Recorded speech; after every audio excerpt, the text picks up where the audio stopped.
அம்மா சார் இருக்காங்களாம்மா? வயலுக்கு போயிருக்காங்களா? சரி, ஓகே. வயல் எங்கிட்டமா இருக்கு? சரிம்மா, போட்டு விட்டுருலாம்.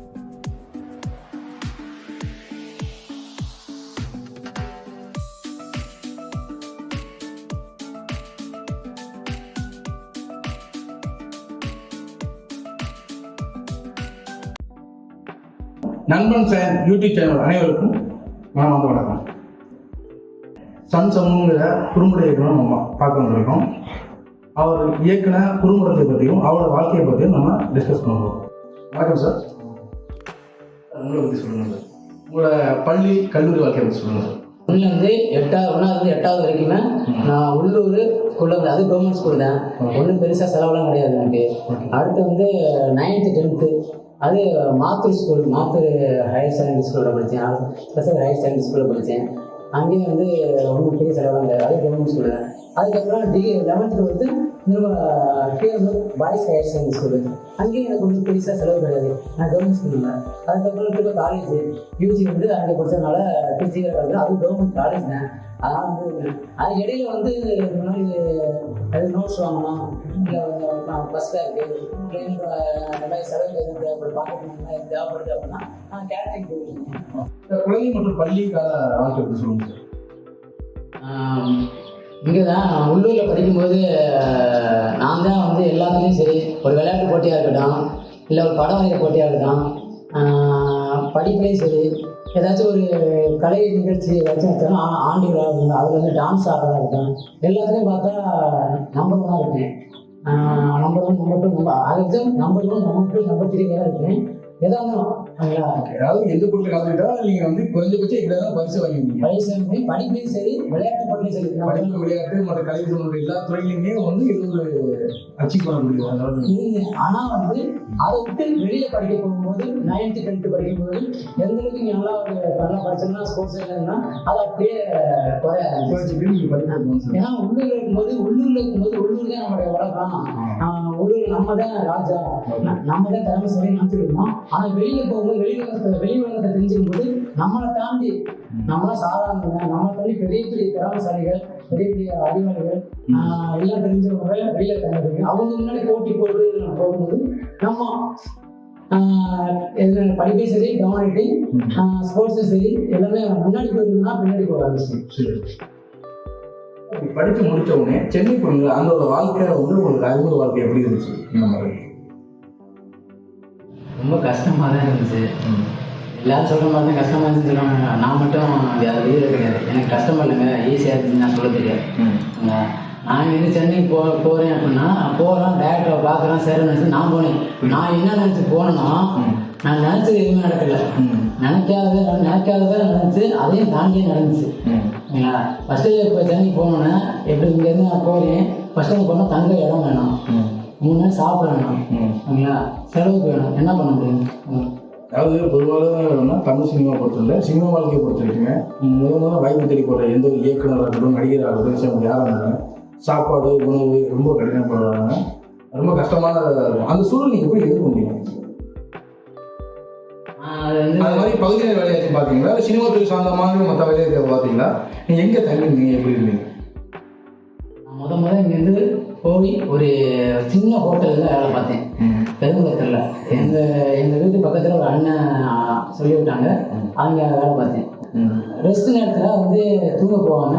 சரி, தூங்காமல் என்ன பண்ணுவோம், போய் சப்ளை பண்ணுவோம், அதில் டிப்ஸ்லாம் கிடைக்கும், அதை வச்சு நம்ம சினிமா முயற்சி பண்ணிக்கலாம், ஒரு பஸ்ஸுக்கு வச்சுக்கலாம், செலவு வச்சுக்கலாம் அப்படின்னு போனேன். இப்போலாம் பார்த்தீங்கன்னா ஒரு டேரக்டரை பார்க்குறாங்க அப்படின்னா சாதாரணமாக பார்க்குறாங்க, சாதாரணமாக பேசுகிறாங்க, ஃபோட்டோ இருக்காங்க, பேசுகிறாங்க, எங்கே நாட்டும் மீட் பண்ண முடியுது.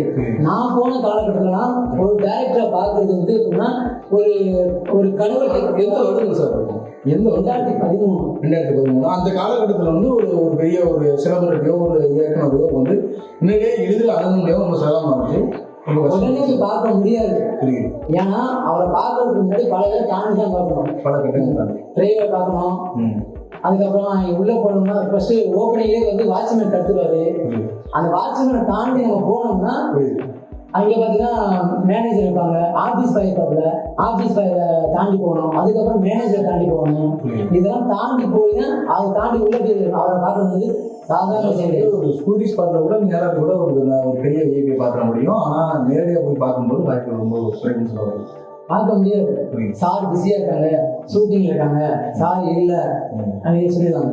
அதனால பார்க்க முடியாது. நீங்க வந்து படிச்சு முடிச்சுட்டு ஒரு நல்ல வேலைக்கு போயிருந்திருக்கலாம். ஏன்னா நல்ல டிகிரி படிச்சிருக்கீங்க, நல்ல வேலைக்கு போயிருக்கலாம், ஒரு டீசனான வேலைக்கு போயிருக்கலாம், சம்பாதிச்சிருக்கலாம். ஏன் இவ்வளவு கடினப்பட்டு இந்த கலைத்துல போகணும் நீங்க என்ன விருப்பப்படுறதுக்கான காரணம் வந்து நான் ஒரு இந்த சமுதாயத்துல ஒரு பிரச்சனை நடக்குது, அந்த பிரச்சனை எப்படி கையாளுறது, அதை எப்படி அதோட தீர்வு என்ன, அதை எப்படி முடிக்கிறது அப்படின்னு ஒரு சராசரி வாழ்க்கை வாழக்கூடிய மக்களுக்கோ அவங்களுக்கு தெரியல. அதுக்கான புரிதல் கிடையாது. அவங்களுக்கு அதுக்கான ஒரு விவரமோ புரிதலோ அதுக்கான ஒரு இது கிடையாது. அப்ப நம்ம இந்த பிரச்சனைக்கு இப்படியே ஒரு முடிவு இருக்கு அப்படிங்கிறத நான் வந்து நடக்கக்கூடிய பிரச்சனைகளையும் வந்து நிகழ்வுகளையும் அது சம்மந்தப்பட்ட வந்து பிரச்சனைகளை வந்து நீங்க வந்து கதை மூலியமோ கருத்து மூலியமோ மக்களுக்கு வந்து ஒரு விழிப்புணர்வையும் ஒரு அவேர் செயல்படுத்துகிற ஒரு நோக்கத்துல தான் நீங்க. ஆமா, ஏன்னா நான் போய் ஒரு ஆட்டையும் நான் பாடம் எடுத்துக்க முடியாது.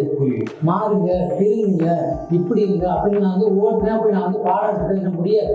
அதனாலதான் வந்து சினிமாவை வந்து வீடியோ ஒரு களமா எடுத்துக்கிட்டு மக்களுக்கு தன்னோட கருத்து சொல்றதுக்காக நீங்க. ஆமா, நான் வந்து பணம் சம்பாதிக்கணும், ஒரு கிராமத்தை பண்ணணும், வேலைக்கு பணம் சம்பாதிக்கணும், நான் வேற வேலைக்கு போயிடலாம், வெளிநாடு போயிருக்கலாம், நல்லா சம்பாதிக்கலாம், இல்லை இங்கே இருந்து சம்பாதிக்கலாம், சம்பாதிச்சா கையாண்டு பண்ணலாம் அப்படின்லாம். ஆனால் நான் ஏன் அந்த ஃபீல்டில் இருந்தது சினிமாவுக்கு இருந்த காரணமே வந்து யாரும் பண்ணாத ஒரு வேலையை நான் பண்ணணும். அது ஒன்று. இன்னும் வந்து இந்த சமயத்தில் நடக்கக்கூடிய பிரச்சனையை வந்து மக்கள் நான் நடக்கக்கூடிய பிரச்சனைக்கு ஒரு தீர்வு நம்ம வந்து சினிமா வாயிலா என்னுடைய பிரச்சனை, இந்த சமயம் பிரச்சனையை வந்து சினிமா வாயிலா மக்களுக்கு கொண்டு போய் சேர்க்கணும் அப்படின்னு அந்த சினிமாவில் ஒரு பவர்ஃபுல்லான வீடு நான் தேர்ந்தெடுக்கலாம். அதனால தான். நீங்க வந்து திரைப்பட நீங்க பணியாற்றிருக்கீங்களா? அதோட அனுபவம் சொல்ல முடியுங்களா? ஒர்க் பண்ணீங்களா? அதை நிறுவனம் சொல்லுங்க. என்ன படத்தை ஒர்க் பண்ணீங்க? அதை பத்தி சில நிறுவனம் சொல்லலாம். திருச்சி அந்த படத்துல எனக்கு வந்து உதவி வாய்ப்பே எனக்கு கொடுத்தாங்க. அப்பதான் நான் நினைச்சேன், பரவாயில்ல நமக்கும் நம்மளே உதவி சேர்த்துக்கிட்டாங்கல்ல அப்படின்னு. எனக்கு வந்து அது வந்து அது பெரிய வாய்ப்பா தான் இருந்துச்சு. அந்த படம் வந்து வெளியே வந்துச்சுன்னா வெளியே வந்துச்சு, கொஞ்சம் லேட்டா வந்துச்சு. அந்த இடைப்பட்ட காலகட்டத்தில் ஓடிச்சு. சினிமாத்துறை வாழ்க்கையிலேயே அந்த கலைக்கான அந்த முயற்சியிலேயே உங்களால் ஒரு மாற்றம் நினைச்சுருக்கீங்களா?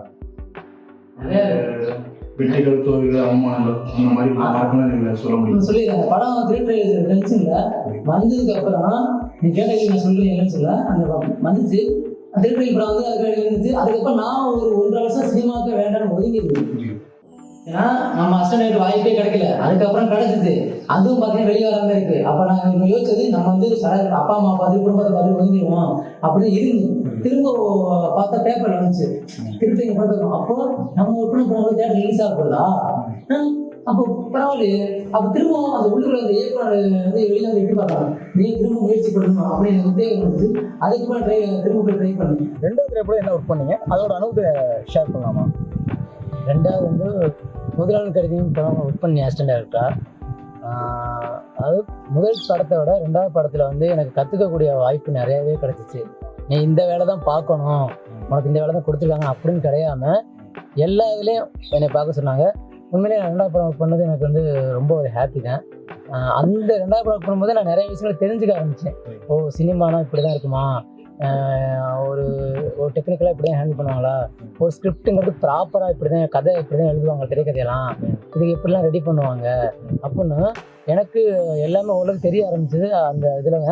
அதில் தான் நான் என்ன பண்ணேன், எல்லாத்தையுமே கற்றுக்கணும் அப்படிங்கிற ஒரு ஆர்வம் அதிகமாச்சு. ஏன்னா ஒரு வாய்ப்பு தராமல் இருக்கும்போது தான் அவனால் எதுவுமே பண்ண முடியாது. ஒரு வாய்ப்பு கொடுத்துட்டோம் அப்படின்னா அவன் என்ன பண்ணுவேன், நமக்கு தான் வாய்ப்பு கொடுத்தாங்களே நம்ம எல்லாமே பண்ணிக்குவோம் அப்படின்னு. அதே மாதிரி அது எல்லாமே கற்றுக்கக்கூடிய எல்லா இடத்துலையும் போய் என்னால் கற்றுக்கணும், எல்லாம் கற்றுக்கிட்டேன். அதனால் அது டேரக்டரும் நல்லா ஃப்ரெண்ட்லியாக நல்லா பண்ணி விட்டாரு. அந்த குதிரை கருதி படத்தில் நான் உதவிக்கான சேர்றதுக்கு 2 பேர்.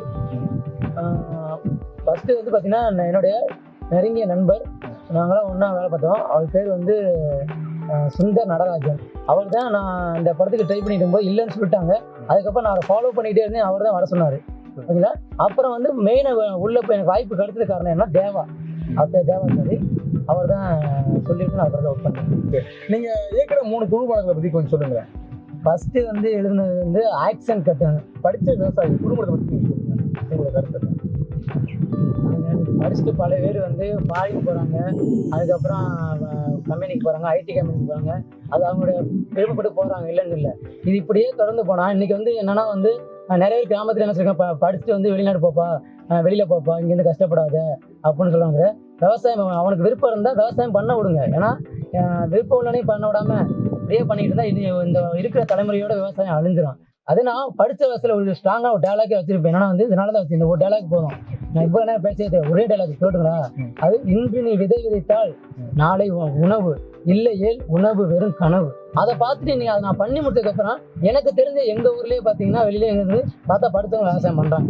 அப்போ படித்த வயசில் ஷார்ட் ஃபிலிம் பண்ண கதையை வந்து அன்னைக்கு கதையாக பண்ணி, ஆனால் அந்த கதை வந்து இன்னைக்கு வந்து உண்மையாக நிஜமாக நடந்துகிட்டு இருக்கு. அப்போ நம்ம கரெக்டான விஷயத்தை நம்ம எடுத்து பண்ணுறோம் அப்படின்னு எனக்கே ஒரு நம்பிக்கை வந்துச்சு.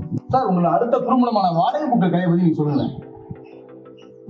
வாடகை புக்கள் எப்படி பண்ணேன் அப்படின்னா, அடுத்து ஏதாச்சும் இந்த சமுதாயத்தில் நடக்கக்கூடிய பிரச்சனையை பேஸ் பண்ணி ஏதாச்சும் பண்ணலாம் அப்படிங்கும்போது என்ன பண்ணலாம், என்னை பொறுத்த வரைக்கும் வந்து நான் கதையை வந்து சும்மா அறிவியல் ரீதியாவோ இல்லை வானத்துல இருந்தோ இல்லை நான் வந்து புதுசாக நான் கண்டுபிடிச்சிருந்தேன். கதை வந்து அவர்கிட்ட இருந்து இவர்கிட்ட இருந்து உங்கள்கிட்ட இருந்து சமூகத்தில் அன்றாட வாழ்க்கையில் நம்ம பார்க்கக்கூடிய பிரதிபலிக்கக்கூடிய ஒரு கருத்து, ஒரு இஷ்யூவை எடுத்து நீங்கள் வந்து குடும்பமாக பண்ணணும் ஆசைப்பட்டீங்க. அப்படி பண்ணுன்னு நினைக்கிறேன். நான் ஏன் அந்த நேரத்தில் அதை பண்ணேன்னா, அந்த கரண்ட் சுச்சுவேஷன்ல அந்த டைம்ல பெருசா போயிட்டு இருந்த பெரிய பிரச்சனை என்னன்னா வந்து இது மாதிரி சைல்டு அபியூஸ், ரேப், மர்டர், பாலியல் தொல்லை, பாலியல் வன்கொடுமை, இல்லை பொள்ளாச்சி இஷ்யூ இப்படிலாம் போயிட்டு இருந்துச்சு. அப்ப நான் யோசிச்சு பார்த்தேன், ஏன் இது தொடர்ந்து நடந்துகிட்டு இருக்கு? பேப்பரை பார்த்தா அதுதான், டிவியில நியூஸை பார்த்தா, தொலைக்காட்சியில் நியூஸை பார்த்தாலும் அதுதான், யூடியூப்ல பார்த்தாலும் அதுதான், எதுல பார்த்தாலும் அதே பிரச்சனை தான் ஓடிட்டு இருந்துச்சு. அப்ப யோசிச்சு பார்த்தேன், ஒருத்தன் பண்ற ஒரு ஆண் பண்ற தப்பால ஒட்டுமொத்த ஆண்கள் சமுதாயத்துக்கு நம்ம கெட்ட பேர் வருதா?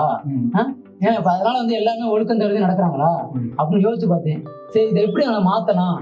இது உணர்வு சம்பந்தப்பட்ட ஒரு விஷயம். ஓகேங்களா? இது அவனை அடிக்கிறதுனாலயோ துன்புறதுனாலயோ சட்டத்தால மட்டும் சரி பண்ண முடியாது. பள்ளி கல்வித்துறையிலே பார்த்தீங்கன்னா நிறைய பேர் செக்ஸ் எஜுகேஷன் பண்ணணும்னு சொல்றாங்க. இன்ன வரைக்குமே அதாவது நடைமுறைக்கு தான் வரல. ஆனா ஒருவேளை அந்த இது இல்லாதனாலதான் இன்னைக்கு வந்து நடக்கிறதுக்கு காரணமே, ஏன்னா ஆண்கள் பெண்கள் சகஜமா பழகாம இருக்கிறதுனாலதான் இது தவிர நடக்காத காரணம். அப்ப யோசிச்சு பார்த்தீங்க எப்படி மாத்தலாம் அப்படின்னு ஓப்பனிங் இந்த கதைக்கு நான் கிளைமேக்ஸ் யோசிச்சு எழுத ஆரம்பிச்சு. ஓகேவா? அப்ப நம்ம என்ன பண்றோம், எவனும் பண்ணாத ஒரு புதுசா ஒரு விஷயம். உங்க இந்த வாடகை கதை மூலியமா நீங்க என்ன கருத்தை மக்கள் முன்னாடி முன்வைக்கிறீங்க, சமூகத்துக்கு முன்னாடி முன்வைக்கிறீங்க? அதாங்க இந்த கதை மூலமா நான் என்ன சொல்றேன், கதையோட கருத்து என்னங்கிறதா கேட்கணும். அதாவது இந்த கதை மூலியமா ஒரு கருத்து சொல்றீங்க, அந்த கருத்து இப்ப சமூகத்துக்கு சொல்றீங்கன்னு சொல்லுவாங்க. மக்களுக்கு என்ன தெரிவிக்கிறீங்க?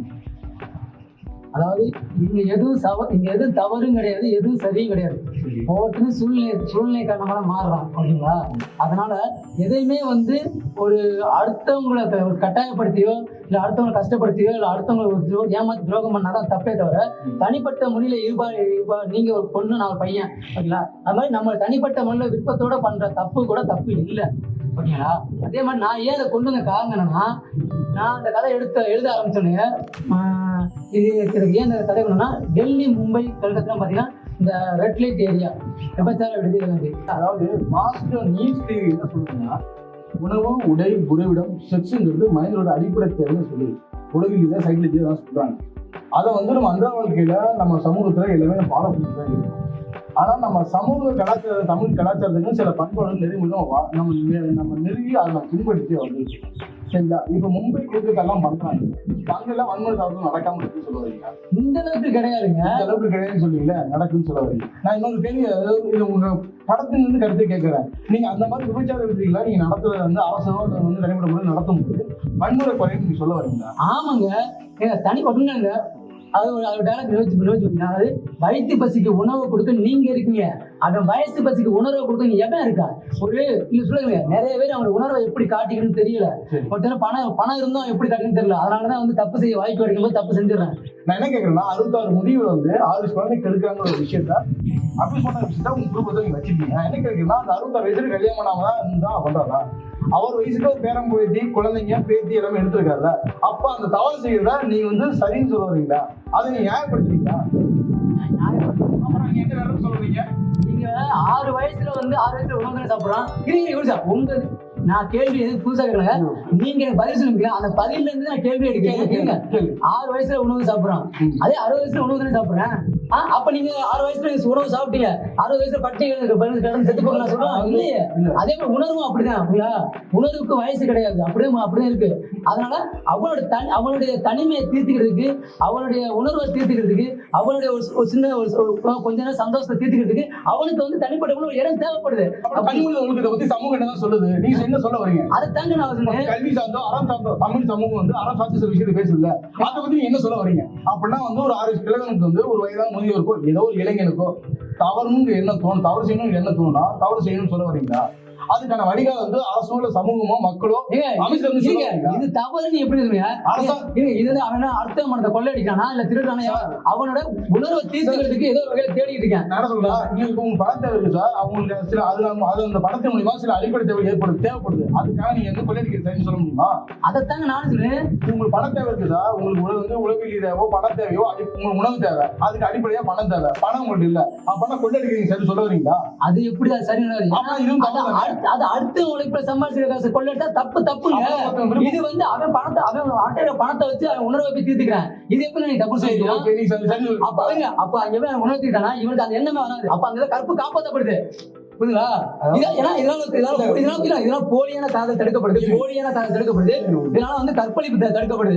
பெண்கள் வந்து எந்த நேரத்துல நீங்க பாதுகாப்பா நைட்டு 12 மணி நீங்க விளையாண்டு போலாம். எங்க மாதிரி ஆண்களால உங்களுக்கு எந்த அடுக்கிற சில கேள்வி வரிசை இருக்கு, அது கேள்வி நீங்க ஒரு பதில் உடனே போகணும். புனிதமான காதல காமக்கு மட்டும் கேவலப்படுத்துறதுன்னு சொல்ல வரீங்க. அது ஒரு வசனம் உங்க படத்துக்கு இருக்கு, உங்களுக்கு குறும்படத்துக்கு இருக்கு. அந்த வசனத்து மூலம் நீங்க என்ன சொல்ல வரீங்க சமூகத்துக்கு? அப்பனா காதலிக்கு எல்லாமே தப்பு பண்ணுவான்னு சொல்ல வரீங்களா?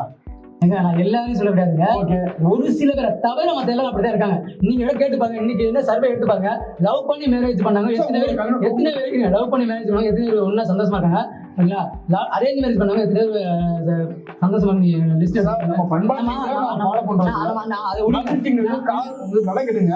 மகிழ்ச்சிங்கிறது காதல மட்டும்தான் நம்பி இருக்கு, டிபெண்ட் பண்ணி இருக்கு, கல்யாணத்தை டிபெண்ட் பண்ணி தான் இருக்கு. ஒரு இல்வாழ்க்கை இருக்குன்னா இல்வாழ்க்கையில ஆஃப்டர் மேரேஜ் வந்து திருமணத்துக்கு பின்னாடி வந்து மகிழ்ச்சியா இருக்கிறதும் மகிழ்ச்சியா இல்லாம போனதும் காதலமோ திருமணமோ கட்டமைக்கக்கூடிய ஒரு வாழ்க்கையில நான் சொல்றேன்.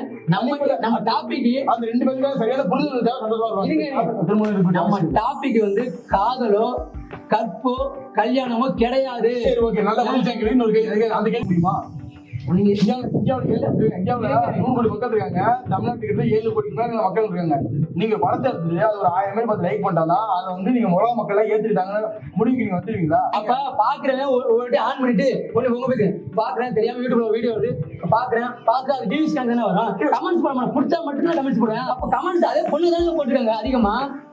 அதே போடுறாங்க வாடகை பூக்கள் இருப்பாங்க, வீட்டில் வரும் பூக்கள் பாதுகாப்பா இருக்கிறது அப்படின்னு போறாங்க. ஒவ்வொரு ஆண்களும் பெண்கள் சகோதரிகள் நினைச்சா இந்த மாதிரி தவறுகள் நடக்காது. அதே பெண்கள் தானே போட்டுருக்காங்க கமெண்ட்ஸ்ல படிச்சிருக்கீங்க. நீங்க சொல்லுவீங்க அப்படின்னா சமூக கலாச்சாரம் கட்டுப்படுறது சரி தப்புன்னு சொல்ல மாட்டேன். இப்ப நம்ம கல்ச்சர் வந்து சில விஷயத்தை ஃபாலோ பண்ணிட்டு இருக்காங்க. இது சரி தவறு தாண்டி இது கடந்து போன விஷயம் தாண்டி அதை நீங்க உடைக்க முயற்சி பண்றீங்க. அப்புறம் தவறு செய்யறதுக்கு நீங்க தூண்டல் கொள்ளாதீங்க. தவறை தடுக்கிறதுக்கு நான் வந்து ஒரு வழிகளை ஒரு வழியை கட்டுறேன். கலாச்சாரத்தை ஃபாலோ பண்ண முடியாது. என்ன காரணம் சொல்லுங்க. சில கலாச்சார பண்பாடுகள் நல்லா கேளுங்க. நீங்க நல்லா கேளுங்க. அங்க போய் நீங்க விபச்சாரம் இருக்குல்ல, அங்க போய் 10 பேர் அந்த 10 பேரோட வாழ்க்கையை பத்தி நீங்க போய் கேட்டு பேச்சு பாருங்க. ஏமாற்றப்பட்டாங்க, துரத்தப்பட்டாங்க, துரோகம் பண்ணப்பட்டாங்க, வந்தாங்க அவங்க குடும்பத்துல. வெளிநாட்டை சொல்றேன், இங்க குடும்பத்துல ஒரு குடும்பம் தான் பொண்ணையும் தான் பையனையும் எப்படி சரியா வளர்க்கணும் தான் படம் இருக்கணும். அதை வந்து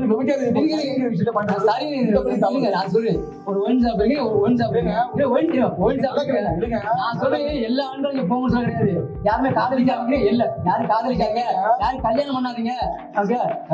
வயசு வந்த இளைஞர்கள் இருந்து வயசான இளைஞர் இருந்து வயசான கிழமை வரைக்கும் எங்க எல்லாமே அப்புறம் போக நான் இருங்க நான் சொல்றேன். நான் இருக்கிற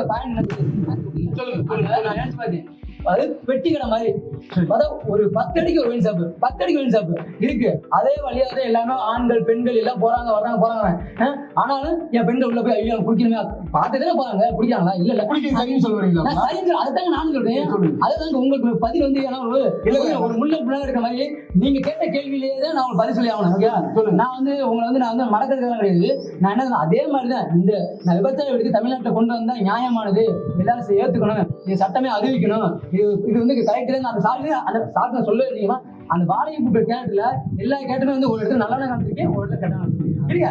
அந்த லவர்ஸா இருக்கட்டும், அந்த போலீஸா இருக்கட்டும், நான் என்ன ஃபர்ஸ்ட் ஓப்பனிங் பையன் பத்தியா, அந்த பையன் எல்லாமே வந்து ஒரு இடத்துல நல்ல அதே மாதிரிதான். நான் ஒரு விஷயம் நான் சொல்லிருக்கேன். அதுக்கப்புறம் நான் என்ன முடிவு பண்ணி, சரி ஒயின் ஷாப்பு இருக்கு எல்லாம் அப்போ வராங்கல்ல, ஆனா பெண்கள் போறது இல்லை. அதே மாதிரிதான் இது மாதிரி ஒண்ணு அரசாங்கமே ஒண்ணு கொண்டு வந்தா, ஒரு மாவட்டத்துக்கு ஒண்ணு கொண்டு வந்தா, இது மாதிரி விருப்பப்பட்ட முறையில போறாங்க, போயிட்டு வந்துருக்கோம். எப்போ அதான் இருக்கு நின்று போட்டோம், ஒழுக்கமாக நின்று போட்டோம் அப்படின்னு சொல்லுவாங்க. இதை ஒயின் ஷாப் மாதிரி நான் ஒயின் ஷாப் மாதிரி ஒரு பத்தா எடுத்து ஒரு அரசாங்கம் எடுத்து நடத்தா எப்படி இருக்கும்? ஏன் இவங்க கேட்டீங்களா வாடகை பூக்கடியா கிட்டாச்சு கேட்டீங்களா? நான் சொல்லவே இல்லையே. நீங்க சொல்லுங்க, நான் ஒத்துக்க மாட்டேன். நீங்க ஒத்துக்கண்டா சொல்ல வேண்டிய கருத்து என்ன? சரிங்க, சமூகத்தை குற்றத்தை உங்க பேர் ஒரு படம் நல்லா ஓடுதுங்க, நல்லா ஓடுது. அப்ப நீங்க என்ன பண்ணீங்க, ஒரு படம் நல்லா ஓடிட்டா வசூல் ஆயிடுச்சுங்களா? நல்ல படமா? ஒரு படம் நல்லா ஓடிட்டா நல்ல படமா? ஒரு படம் சரியா போல அதான் நான் சொல்றேன். வாங்க சொல்லுவா படம் தரமான படம். நீ சமூகத்துல பொருளாதார அங்கீகாரம் கிடைக்கல, ஆனால் நல்ல படம் என்னைக்கா இருந்தாலும் கொண்டு மரியாதை கூடிய படம் உண்டா இல்லைங்களா? மேற்கு தொடர்ச்சிங்களா ஒரு உலகத்தரமான படம். ஒரு பள்ளி ஆசிரியர் வந்து அடுத்த சமூகத்தை உருவாக்குறாரு. அதே மாதிரி பள்ளிக்கு போகாத பொதுநல வாழ்க்கையில் ஏற்பட்ட சாதாரண ஒரு லேமன் ஒரு படிக்க பார்க்கக்கூடிய எல்லாரும் வந்து பார்க்கக்கூடிய இடம் துறை. அப்படி பொறுப்பு மிக்க பதவியில இருந்து நீங்க அறத்தை போதிக்கணும், சரியான விஷயத்தை போதிக்கணும். வணிகரீதியா வெற்றி அடையுது அடுத்த பிரச்சனை. நீ சமூகத்தை நல்ல கருத்தை சொல்லணும், தவறான வழிகாட்டுதல் இருக்கிறது உங்களுக்கு எந்த ஒரு சரி நீங்க சொல்ல வரீங்க. ஒரு கதை என்ன கேட்குதோ அதை தான் பண்ண முடியும். இது நான் முடிவு பண்ணல, கதை தான் முடிவு பண்ணும். ஒரு டைரக்டரே முடிவு பண்ண முடியாது. நான் டைரக்டர்னா ஐயோ அவர் அதைத்தான் நான் சொல்றேன். இருங்க, நான் ஒரு கதை ரெடி பண்ணேன்னா வந்து நாளைக்கு ரிப்போர்ட் கேள்விப்பாங்களோ, யூடியூப் சேனல் வந்து கேட்பாங்களோ, என்ன வந்து யூடியூப்ல வந்து கேட்பாங்களோ, மக்களுக்கு கேள்வி கேட்பாங்களோ அப்படின்னு நான் பண்ண முடியாது. அந்த நேரத்தை வந்து அவனோட வேலை என்ன இருக்குன்னா கதை என்ன கேட்குது அதைத்தான் எழுதணும். நல்லா கேளுங்க, கதை என்ன அதுதான் உண்மை. அந்த கதை எழுத பண்ண முடியும் விஷயம் நான் சொல்றேன். நீங்க கேள்வி கேட்பீங்க, இந்த இடத்துல ஒரு கேள்வி கேட்பாரு, அதாவது இந்த மச்சோட அப்படி காம்பரைஸ் ஆக முடியாது. சரி, கதை என்ன பண்ண முடியும்? நான் பண்ண கதை கேட்டுதான் பண்ணேன், அது நியாயமா இருந்து மக்கள் ஏத்துக்கிட்டாங்க. ஏன்னா நீ சொல்லக்கூடாது, நான் சொல்லுவேன். நீங்க உடல் ரீதியா மன ரீதியா ஒரு பொதுவான அடிப்படையில மக்கள் பார்வையில அவங்க எல்லாமே இதை கரெக்டா பண்ண நம்ம பண்ணதை இவ கரெக்டா போட்டுட்டு அப்படி அவனால உணர முடிஞ்சு அவனால ஏத்துக்க முடிஞ்சு. அதனால நீங்க சொல்லலாம் ஏத்துக்கிட்டாங்க, அது எல்லாரும் ஏத்துக்கலாம். நீங்க நினைச்சுக்கிட்டா அது வந்து அது நீங்க என்ன நினைச்சுக்கிட்டு இருக்கலாம். கதை வந்து அப்ப நான் எனக்காக எடுத்தேன், என் சந்தோஷத்துக்காக எனக்கு பேர் கிடைக்கணும், வியூஸ் ஆகணும் அப்படின்னு எனக்கு கிடையாது. சமூகத்துல ஒரே நாள்ல ஒரு லட்சக்கணக்கான கதை நடந்துட்டு இருக்கு. அதை நீ எதை தெரிவு பண்றீங்கிறது எந்த விஷயத்தை காட்டுது, உங்களை காட்டுது. நீ யாருக்கு வச்சுட்டு உங்க கேள்வி நான் பதில் சரியாக கொடுத்துருக்கேன். என்னன்னா நீ கேக்குறீங்களா அந்த இப்ப விவசாயத்தை பத்தி எத்தனையோ படம் வந்திருக்கு, ஆனா எத்தனை படம் ஜெயிச்சிருக்கு? காதலை பத்தி எத்தனையோ படம் வந்திருக்கு, எத்தனை படம் ஜெயிச்சிருக்கு? அதே மாதிரி இருங்க வாடகை புக்களை பத்தி எத்தனையோ குறும்படம் வந்திருக்கு, ஏன் வாடகை குறும்படம் ஜெயிக்கிறேன்? ஏன் அப்ப இதுக்கு முன்னாடி 100 கோடி சம்பாதிச்சிட்டீங்க, எனக்கு 100 கோடி சம்பாதிக்கிறாங்க. அப்படி என்னன்னா வியூஸ் போறதா வெற்றின்னு சொல்றீங்களா? ஏங்க அதுக்கு அடுத்து பண்ண முடியுங்க. இப்ப நான் பண்ணிக்கிறது ஒரு வாடகை குறும்படம், அவ்வளவுதான். இது படமா வந்தா இன்னைக்கு நீங்க வைக்க கோரிக்கை வைக்கீங்களா? இப்ப அது பேசல வைக்கிறாங்க கோரிக்கையோ உங்களுக்கு தவறு நான் சொல்லி அதாங்க நீங்க செய்த தவறு நான் சுட்டி காட்டுறேன். பொறுப்பு மிக்க ஆசிரியரோ அதை விட மிக மிக பொறுப்பு முக்கிய ஒரு படைப்பாளி. ஏன்னா அவங்க சமூகத்துக்கு நேரடியா ஒரு கருத்து சொல்ல வராங்க, சமூகத்தை அடுத்த புது கருத்து சொல்றது அவங்க தான். அப்படி இருப்ப அங்க இருக்கிற நெற்பயிர் இல்லாம கலைப்பயில தான் இருக்கு. அதாங்க பொறுப்பு மிக்க இடத்துல நல்ல சொல்லுங்க சரிங்களா. ஒரு சமூக குற்றத்தையோ சமூக அவலத்தை எடுத்து முன்னிறுத்தி பேசுறது தவறு. இது உண்மை என்னன்னு உலகத்துக்கும் தெரியும், உங்களுக்கும் தெரியும். அப்ப நான் வந்து ஒரு தப்பான விஷயத்தை எடுத்து பண்ணேன்னு சொல்லி எல்லாம் ஏத்துக்கிட்டீங்களா? அது வந்து சரியா இருந்ததுன்னா நீங்க ஏத்துக்கிட்டீங்க, இல்லைங்கிறீங்களா? சரி ஓகே, இது வந்து நான் உங்களுக்கே தெரியும் வாடகை பூக்கள் குறும்படம், இதே கீழே டிஸ்கிரிப்ஷன்ல கொடுத்துருக்கு, போய் வேணா யூடியூப்ல பாருங்க. கலாட்டாவில் ரிலீஸ் பண்ணிருக்கேன் வாடகை பூக்கள், பார்த்துட்டு கமெண்ட்ஸ்ல என்னன்னு தெரியுங்க. அடுத்த நேர்காணல நம்ம சந்திப்போம். குறும்பட இயக்குனர் சன் சமூகம் இயக்கிய வாடகை பூக்கள் குறும்படத்தின் மூலமாக அரசு விபச்சார விதியை எடுத்து நடத்தலாம் என்ற கருத்தை முன்வைக்கிறார். இதுக்கு முற்றிலும் முரணான கருத்தில் நண்பன் சயின்ஸ் யூடியூப் சேனல் நிற்கிறோம். இது சரியா தவறா என்ற விவாதத்தை மக்கள் முன்னிலையில் விடுகிறோம். வாடகை பூக்கள் குறும்படத்திற்கான டிஸ்கிரிப்ஷன் லிங்கை கீழே பதிவிட்டிருக்கோம், பார்த்து உங்களோட கருத்தை தெரிவிக்கும். நன்றி சார். அடுத்த நேர்காணலில் சந்திப்போம். வணக்கம். என்னை நேர்காணல் செய்த நண்பன் சயாந்த் யூடியூப் சேனலுக்கு என்னுடைய வாழ்த்துக்களும் நன்றிகளும்.